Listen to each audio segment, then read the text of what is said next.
लसावी आणि मसावी अनुक्रमे 432 व 72 आहे. त्यातली एक संख्या 216 आहे तर दुसरी संख्या काढायची आहे. असा प्रश्न जेव्हा येतो तेव्हा आपल्याकडे एक सूत्र आपण शिकलो. कोणतं सूत्र शिकलो की मसावी आणि लसावीचा गुणाकार बरोबर दोन संख्यांचा गुणाकार. मग त्या सूत्राचं आपण इथे इंटिग्रेशन करू.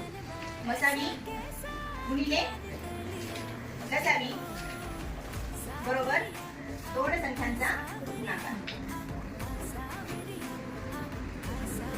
ठीक आहे. मसावी 72 आहे आणि लसावी आहे 432. दोन संख्यांपैकी एक संख्या दिलेली आहे, दुसरी संख्या माहित नाही. आपण काय करणार दुसऱ्या संख्येसाठी x मानू. 216 गुणिले x.